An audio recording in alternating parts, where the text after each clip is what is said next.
ಓಂ ಹ್ರೀಂ ಭೈರವಿ ಕ್ಲೌಂ ಹ್ರೀಂ ಸ್ವಾಹ. ನಮಸ್ಕಾರ. ನೋಡಿ, ಒಂದೇ ರಾಶಿಯಲ್ಲಿ ಲಕ್ಷಾಂತರ ಜನ ಹುಟ್ಟಿರ್ತಾರೆ, ಒಂದೇ ಡೇಟ್ ಅಲ್ಲಿ ಲಕ್ಷಾಂತರ ಜನ ಹುಟ್ಟಿರ್ತಾರೆ, ಒಂದೇ ನಕ್ಷತ್ರದಲ್ಲಿ ಹುಟ್ಟಿರ್ತಾರೆ.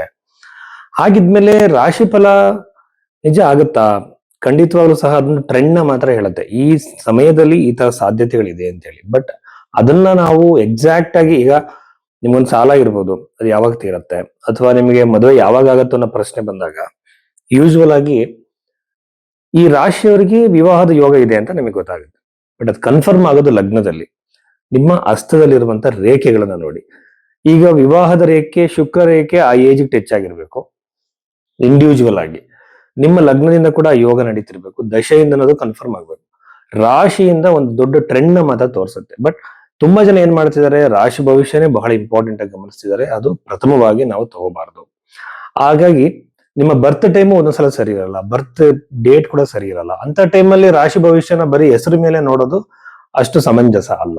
ಸೊ ಹಾಗಾಗಿ ಲಗ್ನದಿಂದ, ಹಸ್ತ ಸಾಮುದ್ರಿಕೆಯಿಂದ ಎಲ್ಲದನ್ನು ಕಂಬೈನ್ ಮಾಡಿ, ಪ್ರಶ್ನೆಶಾಸ್ತ್ರದಿಂದನೂ ಕಂಬೈನ್ ಮಾಡಿ ಕೊಡುವಂತ ಪ್ರೆಡಿಕ್ಷನ್ ಬಹಳ ಅಕ್ಯುರೇಟ್ ಆಗಿ ಬರುತ್ತೆ.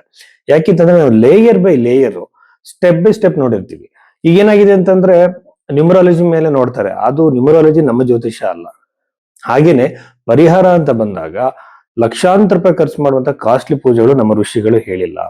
ನಮ್ಮ ಋಷಿಗಳು ಹೇಳಿರುವಂತದ್ದು ಕರ್ಮದಿಂದ ಒಂದು ಸಮಸ್ಯೆ ಬರುತ್ತೆ, ಅದಕ್ಕೆ ಪ್ರಾಯಶ್ಚಿತ ಕರ್ಮವನ್ನ ಮಾಡ್ಕೋಬೇಕು, ಒಂದೇ ಪರಿಹಾರ. ಎರಡನೇದು ಬಂದು ಮಂತ್ರ ಜಪಗಳು, ದಾನಗಳು ಕೂಡ ಎಫೆಕ್ಟಿವ್ ಆಗಿ ಕೆಲಸ ಮಾಡುತ್ತೆ. ಅದರಲ್ಲಿ ನಮ್ಮ ಒಂದು ನಿಷ್ಠೆ ಮತ್ತೆ ಭಕ್ತಿ, ಡೆಡಿಕೇಶನ್ ಕೂಡ ಇರ್ಬೇಕಾಗುತ್ತೆ. ಅದು ಅಹಂಕಾರದಿಂದ ಮಾಡದೆ ಭಗವಂತನನ್ನ ಗೆಲ್ಲೋಕ್ಕಾಗಲ್ಲ.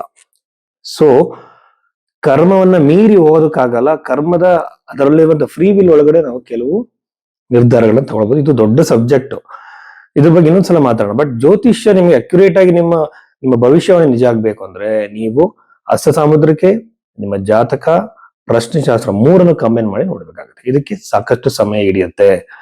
5 ನಿಮಿಷದಲ್ಲಿ ಇಡೀ ಮನೆಯವ್ರ ಕುಟುಂಬದವ್ರ ಜಾತಕ ಹೇಳ್ತಾರೆ, ಆ ತರ ಸಾಧ್ಯತೆ ಇಲ್ಲ. ಸೊ ಇಷ್ಟು ವಿಚಾರಗಳನ್ನ ಗಮನದಲ್ಲಿ ಇಡಿ. ಮಿಥುನ ರಾಶಿ 2026 ಜುಲೈ ತಿಂಗಳ ಮಿಥುನ ರಾಶಿಯ ರಾಶಿ ಫಲವನ್ನ ನಾವು ಗಮನಿಸೋದಾದ್ರೆ, ಇಲ್ಲಿ ಸೂರ್ಯಗ್ರಹ ಸ್ಥಾಪಿತನಾಗಿರುವಂತದ್ದು ಮಿಥುನ ರಾಶಿಯಲ್ಲಿ. ರಾಷ್ಟ್ರಾಧಿಪತಿ 2ನೇ ಮನೇಲಿ ಇರುವಂತದ್ದು ಯೂಶುವಲ್ ಆಗಿ ಬಹಳ ಚೆನ್ನಾಗಿದೆ. ಬಟ್ ಅನವಶ್ಯಕ ಟ್ರಾವೆಲ್ಗಳಿರುತ್ತೆ, ನಿಮಗೆ ಲಾಸ್ ಮಾಡುವಂಥದ್ದು, ಯೂಸ್ಲೆಸ್ ಆಗಿರುವಂತ ಜರ್ನಿಗಳನ್ನ ನೀವು ಮಾಡ್ತೀರಾ. ರಾಷ್ಟ್ರಾಧಿಪತಿ 2ನೇ ಮನೇಲಿ ಗುರುವಿನ ಜೊತೆಲಿ ಇರೋದ್ರಿಂದ ಯೂಶುವಲ್ ಆಗಿ ವಿವಾಹ ಪ್ರಾಪ್ತಿ ಆಗುತ್ತೆ, ಒಳ್ಳೆಯ ಸಂಬಂಧಗಳು ಬರುತ್ತೆ, ನೀವು ಇಷ್ಟಪಡುವಂತಹ ಸಂಬಂಧಗಳು ಬರುವಂತಹ ಸಾಧ್ಯತೆ ಅತಿ ಹೆಚ್ಚಾಗಿರುತ್ತೆ. 2ನೇ ಮನೇಲಿ ಇರುವಂತಹ ಪುಣ್ಯ ಗ್ರಹಗಳನ್ನ, ಅಂದ್ರೆ ಶುಭ ಗ್ರಹಗಳನ್ನ ನಾವು ನೋಡಿದ್ರೆ ಸಾಲದಿಂದ ನೀವು ಹೊರಗಡೆ ಬರುವಂತಹ ಸಾಧ್ಯತೆ ಹೆಚ್ಚು. ಇದನ್ನ ಬರೆದಿಟ್ಕೊಳ್ಳಿ, ಸಾಲದಿಂದ ನೀವು ಹೊರಗಡೆ ಬರುವಂತ ಸಾಧ್ಯತೆ, ಅದಕ್ಕೆ ಬೇಕಾಗಿರುವಂತಹ ಒಂದು ವಾತಾವರಣ, ಅದಕ್ಕೆ ಬೇಕಾಗಿರುವಂತಹ ಒಂದು ಸವಲತ್ತು, ಒಂದು ಸಪೋರ್ಟ್ ನಿಮಗೆ ಸಿಗುತ್ತೆ. ಹಾಗಾಗಿ ಮಿಥುನ ರಾಶಿಯವರು ಸಾಲದಿಂದ ಹೊರಗಡೆ ಬರೋ ಸಾಧ್ಯತೆ ಬಹಳ ಹೆಚ್ಚು ಅಂತ ಹೇಳ್ಬೋದು. ಹಾಗೇನೆ ಕುಟುಂಬದಲ್ಲಿ ಸಮಸ್ಯೆಗಳು, ಜಗಳಗಳಾಗಿ ಏನೋ ಸಮಸ್ಯೆಗಳಾಗಿದ್ರೆ ಮತ್ತೆ ಕಾಂಪ್ರಮೈಸ್ ಆಗುತ್ತೆ. ಕೆಲವರು ನನಗೆ ಫೋನ್ ಮಾಡ್ತಿರ್ತಾರೆ, ಸರ್ ನನ್ನ ಕುಟುಂಬದಲ್ಲಿ ನಾನು ಬಿಟ್ಟು ಹೋಗಿದ್ದಾರೆ, ನಾನು ಒಂಟಿ ಆಗಿದ್ದೀನಿ ಅಂತ ಹೇಳಿ. ಅಲ್ಲಿ ಕಾಂಪ್ರಮೈಸಿಂಗ್ ಪಾಸಿಬಿಲಿಟೀಸ್ ಇರುತ್ತೆ. ಮತ್ತೆ ಕಣ್ಣಿನ ಆರೋಗ್ಯಕ್ಕೆ ಸಂಬಂಧಪಟ್ಟಂತೆ ಯಾರು ನಡ್ತಾ ಇದ್ದೀರಾ ಅವ್ರ ಕಣ್ಣಿನ ಆರೋಗ್ಯ ಸರಿ ಆಗುತ್ತೆ. ಆಮೇಲೆ ರಾಶಿಯಿಂದ ದಶಮ ಭಾವದಲ್ಲಿರುವಂತಹ ಶನಿ ಗ್ರಹ ಬಂದು ನಿಮ್ಮ ಕರಿಯರ್ ಅಲ್ಲಿ ದೊಡ್ಡ ಮಟ್ಟದ ಒಂದು ಟೆನ್ಷನ್ ನ ಕ್ರಿಯೇಟ್ ಮಾಡ್ಬೋದು. ಜಾಬ್ ಬಿಡುವಂತದ್ದಾಗ್ಬೋದು, ಕೆಲಸ ಚೇಂಜ್ ಆಗುವಂತದ್ದಾಗ್ಬೋದು, ಟೆನ್ಷನ್ ಕ್ರಿಯೇಟ್ ಆಗ್ಬೋದು, ಮೇಲಿನ ಒಂದು ತಂಡದಿಂದ ನಿಮಗೆ ಸಮಸ್ಯೆಗಳಾಗ್ಬೋದು, ಹೈಯರ್ ಅಥಾರಿಟಿಯಿಂದ ನಿಮಗೆ ಪ್ರೆಷರ್ ಕ್ರಿಯೇಟ್ ಆಗ್ಬೋದು. ಒಂದ್ ರೀತಿ ಅಲ್ಲಿ ಕೆಲಸ ಮಾಡೋಕೆ ಆಗೋದಿಲ್ಲ, ಕೆಲಸ ಬಿಟ್ಬಿಡೋಣ, ಇದು ಹೋಗೋಣ ಅನ್ನುವಂತ ಒಂದು ಥಾಟ್ಸ್ ಕಂಟಿನ್ಯೂಸ್ ಆಗಿ ನಿಮಗೆ ಬರ್ತಾ ಹೋಗುತ್ತೆ.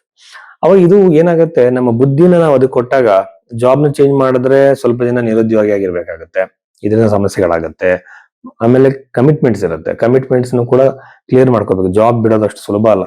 ರೋಷಾವೇಶಕ್ಕೆ ಒಳಗಾಗಿ ನಾನು ಮುಖದ ಮೇಲೆ ಹೊಡೆದಂಗೆ ಮಾತಾಡ್ತೀನಿ ಅಂತೇಳಿ ನಾವು ಕೆಲಸವನ್ನು ಬಿಟ್ರೆ ದೊಡ್ಡ ಸಮಸ್ಯೆಗೆ ಬೀಳ್ತೀವಿ. ಸರಿಯಾಗಿರೋ ಟೈಮ್ ನೋಡಿ ಬಿಡ್ಬೇಕು. ಆವಾಗ ನಮ್ಮ ಜಾತಕದಲ್ಲಿ ಒಳ್ಳೆ ಪೊಸಿಷನ್ ಸಿಗುವಂತದ್ದು, ಹೊಸ ಜಾಬ್ ಸಿಗೋದಕ್ಕೆ ಯಾವ ಅಡೆತಡೆಗಳು ಇರಬಾರ್ದು. ಅಂತ ಟೈಮ್ ನೋಡ್ಕೊಂಡು ನೀವು ಜಾಬ್ ನ ಬಿಡೋದು ಒಳ್ಳೆಯದು. ಈ ಪ್ರೆಸೆಂಟ್ ಟೈಮ್ ಅಲ್ಲಿ ಒಳ್ಳೆಯ ಟೈಮ್ ಪೀರಿಯಡ್ ಇಲ್ಲ ಮಿಥುನ ರಾಶಿಯವರಿಗೆ. ವಿವಾಹದಲ್ಲಿ ಕಿರಿಕಿರಿಗಳಾಗತ್ತೆ. ಆಮೇಲೆ ಪಿತ್ರಾರ್ಜಿತ ಸ್ವತ್ತಿಗೆ ಸಂಬಂಧಪಟ್ಟಂತೆ ಅನವಶ್ಯಕವಾಗಿರುವಂತ ಟೆನ್ಷನ್ ಕ್ರಿಯೇಟ್ ಆಗುತ್ತೆ. 12ನೇ ಮನೆಯಲ್ಲಿರೋದ್ರಿಂದ ಕುಜಗ್ರಹ ಯೂಶುವಲ್ ಆಗಿ ಹಾಸ್ಪಿಟಲ್ಗಳಿಗೆ ಸುತ್ತಾಡುವಂಥದ್ದು, ಅನವಶ್ಯಕವಾಗಿ ತಿರುಗಾಡುವಂಥದ್ದು, ಯಾವುದೋ ಲಾಭವಿಲ್ಲದಿರುವಂತಹ ಸ್ಥಳಗಳಿಗೆ ಓಡಾಡುವಂಥದ್ದು, ದೂರ ಪ್ರಯಾಣ, ಇವೆಲ್ಲ ಸಾಧ್ಯತೆ ಇದೆ. ಅಂತದನ್ನ ಮಾಡ್ಕೊಳಕ್ ಹೋಗ್ಬೇಡಿ. ಅನವಶ್ಯಕ ಜವಾಬ್ದಾರಿಗಳನ್ನ ತಗೊಳಕ್ ಹೋಗ್ಬೇಡಿ. ನಿಮ್ಗೆ ಅಗತ್ಯನೇ ಇಲ್ಲ, ಅದನ್ನ ಮಾಡಕ್ 100 ಜನ ಇದ್ದಾರೆ, ಆದ್ರೂ ನೀವೇ ನಾನೇ ಮಾಡ್ತೀನಿ ಅಂತ ಹೇಳಿ ವಹಿಸ್ಕೊಂಡು ಅದನ್ನ ಟೆನ್ಷನ್ ಪಟ್ಟು ನಿಮ್ಮ ಸಮಯನ ವ್ಯರ್ಥ ಮಾಡ್ಕೋಬೇಡಿ. ಇದನ್ನ ಗಮನದಲ್ಲಿ ಇಟ್ಕೊಳ್ಳಿ.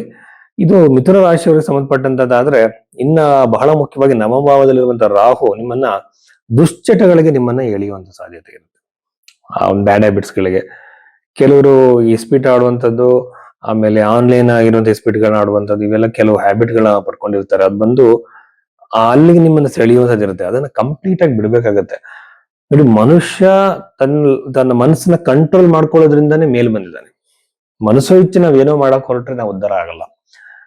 ಅದು ಬೇಡ ಅಂದ್ಮೇಲೆ ಕಂಪ್ಲೀಟ್ ಆಗಿ ಅದ್ರ ಮೇಲೆ ಕಂಟ್ರೋಲ್ ಇಟ್ಕೊಂಡಿರ್ಬೇಕು. ಈಗ ಶುಗರ್ನ ಹೇಗ್ ಬಿಡ್ತೀವಿ, ಎಕ್ಸರ್ಸೈಸ್ ಗಳನ್ನ ಪ್ರಾಕ್ಟೀಸ್ ಮಾಡುವಂಥದ್ದು, ಇದೆಲ್ಲ ಸೆಲ್ಫ್ ಕಂಟ್ರೋಲ್ ಮೇಲೆ ನಿಂತಿದೆ. ಮನಸ್ಸು ಇಚ್ಛೆ ತಿಂದು ಏನ್ ಬೇಕಾದ್ರೂ ಮಾಡ್ತೀನಿ ಅಂದ್ರೆ ದೇಹದ ಆರೋಗ್ಯ ಹಾಳಾಗುತ್ತೆ. ಹಾಗೇನೆ ನಿಮ್ಮ ಭವಿಷ್ಯದ ದೃಷ್ಟಿಯಿಂದ ಈ ನಿರ್ಧಾರ ತಗೊಳ್ಳಿ. ಆ ರೀತಿ ಮನಸ್ಸು ಚಂಚಲವಾದ್ರೆ ಆ ಕಡೆಗೆ ಹೋಗ್ಬೇಡಿ. ಪ್ರಾಪರ್ಟಿ ಖರೀದಿ ಮಾಡುವಂತ ಯೋಗಗಳು ಕಾಣ್ತಾ ಇದೆ. ವಿವಾಹದ ಯೋಗ ಸ್ವಲ್ಪ ಕಡಿಮೆನೇ ಇದೆ. ಬಿಸ್ನೆಸ್ ವ್ಯವಹಾರಗಳಲ್ಲಿ ಲಾಭದ ಸಾಧ್ಯತೆ ಮಿಥುನ ರಾಶಿಯವರಿಗೆ ಅತಿ ಹೆಚ್ಚಾಗಿದೆ ಅಂತ ಹೇಳ್ಬೋದು.